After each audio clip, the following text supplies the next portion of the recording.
അപ്പോസ്തലനായ പൗലോസ് കൊരിന്ത്യർക്ക് എഴുതിയ 1-ാം ലേഖനം 10-ാം അധ്യായം. സഹോദരന്മാരെ, നമ്മുടെ പിതാക്കന്മാർ എല്ലാവരും മേഘത്തിൻ കീഴിൽ ആയിരുന്നു. എല്ലാവരും സമുദ്രത്തോടെ കടന്ന് എല്ലാവരും മേഘത്തിലും സമുദ്രത്തിലും സ്നാനമേറ്റ് മോശയോട് ചേർന്നു. എല്ലാവരും ഒരേ ആത്മീക ആഹാരം തിന്ന് എല്ലാവരും ഒരേ ആത്മീക പാനീയം കുടിച്ചു. അവരെ അനുഗമിച്ച ആത്മീക പാറയിൽ നിന്നല്ലോ അവർ കുടിച്ചത്. ആ പാറ ക്രിസ്തു ആയിരുന്നു എങ്കിലും അവരിൽ മിക്ക പേരിലും ദൈവം പ്രസാദിച്ചില്ല. അവരെ മരുഭൂമിയിൽ തള്ളിയിട്ട് കളഞ്ഞു എന്ന് നിങ്ങൾ അറിയാതിരിക്കരുത് എന്ന് ഞാൻ ആഗ്രഹിക്കുന്നു. ഇത് നമുക്ക് ദൃഷ്ടാന്തമായി സംഭവിച്ചു. അവർ മോഹിച്ചതുപോലെ നാമും ദുർമോഹികൾ ആകാതിരിക്കേണ്ടതിന് തന്നെ. ജനം തിന്നുവാനും കുടിപ്പാനും ഇരുന്നു, കളിപ്പാൻ എഴുന്നേറ്റു എന്ന് എഴുതിയിരിക്കുന്ന പ്രകാരം അവരിൽ ചിലരെ പോലെ നിങ്ങൾ വിഗ്രഹാരാധികൾ ആകരുത്. അവരിൽ ചിലർ പരസംഗം ചെയ്ത് ഒരു ദിവസത്തിൽ 23,000 പേർ വീണു പോയതുപോലെ നാം പരസംഗം ചെയ്യരുത്. അവരിൽ ചിലർ പരീക്ഷിച്ച് സർപ്പങ്ങളാൽ നശിച്ചു പോയതുപോലെ നാം കർത്താവിനെ പരീക്ഷിക്കരുത്. അവരിൽ ചിലർ പിറുപിറുത്ത് സംഹാരിയാൽ നശിച്ചു പോയതുപോലെ നിങ്ങൾ പിറുപിറുക്കുകയും അരുത്. ഇത് ദൃഷ്ടാന്തമായിട്ട് അവർക്ക് സംഭവിച്ചു.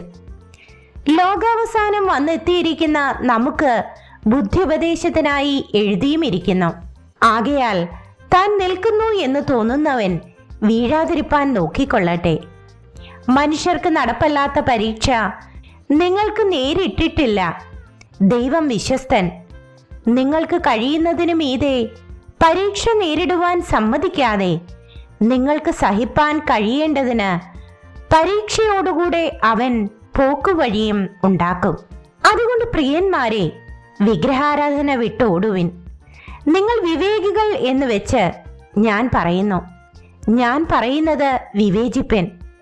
നാം അനുഗ്രഹിക്കുന്ന അനുഗ്രഹപാത്രം ക്രിസ്തുവിന്റെ രക്തത്തിന്റെ കൂട്ടായ്മയല്ലയോ? നാം നുറുക്കുന്ന അപ്പം ക്രിസ്തുവിന്റെ ശരീരത്തിന്റെ കൂട്ടായ്മയല്ലയോ?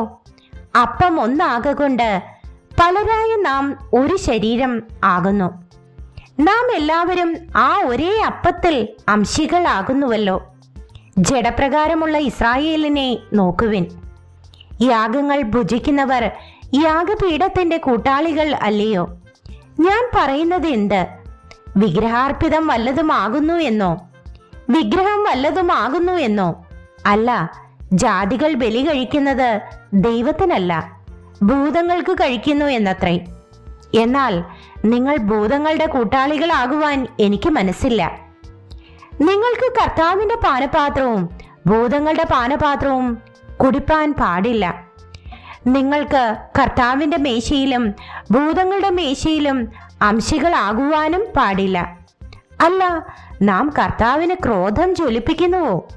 അവനേക്കാൾ നാം ബലവാന്മാരോ? സകലത്തിനും എനിക്ക് കർത്തവ്യമുണ്ട്, എങ്കിലും സകലവും പ്രയോജനമുള്ളതല്ല. സകലത്തിനും എനിക്ക് കർത്തവ്യമുണ്ട്, എങ്കിലും സകലവും ആത്മീക വർധന വരുത്തുന്നില്ല. ഓരോരുത്തൻ സ്വന്തം ഗുണമല്ല മറ്റുള്ളവന്റെ ഗുണം അന്വേഷിക്കട്ടെ. അങ്ങാടിയിൽ വിൽക്കുന്നത് എന്തെങ്കിലും മനസ്സാക്ഷി നിമിത്തം ഒന്നും അന്വേഷണം കഴിക്കാതെ തിന്നുവിൻ. ഭൂമിയും അതിന്റെ പൂർണ്ണതയും കർത്താവിനുള്ളതല്ലോ. അവിശ്വാസികളിൽ ഒരുവൻ നിങ്ങളെ ക്ഷണിച്ചാൽ നിങ്ങൾക്ക് പോകുവാൻ മനസ്സുണ്ടെങ്കിൽ നിങ്ങളുടെ മുൻപിൽ വിളമ്പുന്നത് എന്തായാലും മനസ്സാക്ഷി നിമിത്തം ഒന്നും അന്വേഷിക്കാതെ തിന്നുവിൻ.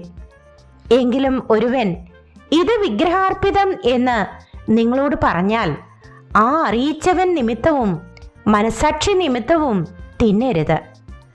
മനസ്സാക്ഷി എന്ന് ഞാൻ പറയുന്നത് തൻ്റേതല്ല, മറ്റവൻ്റേതത്രേ. എന്റെ സ്വാതന്ത്ര്യം അന്യ മനസ്സാക്ഷിയാൽ വിധിക്കപ്പെടുന്നത് എന്തിന്? നന്ദിയോടെ അനുഭവിച്ച് സ്തോത്രം ചെയ്ത സാധനം നിമിത്തം ഞാൻ ദുഷിക്കപ്പെടുന്നത് എന്തിന്? ആകയാൽ നിങ്ങൾ തിന്നാലും കുടിച്ചാലും എന്തു ചെയ്താലും എല്ലാം ദൈവത്തിന്റെ മഹത്വത്തിനായി ചെയ്യുവിൻ. യഹൂദന്മാർക്കും യവനന്മാർക്കും ദൈവസഭയ്ക്കും ഇടർച്ചയല്ലാത്തവരാകുവിൻ.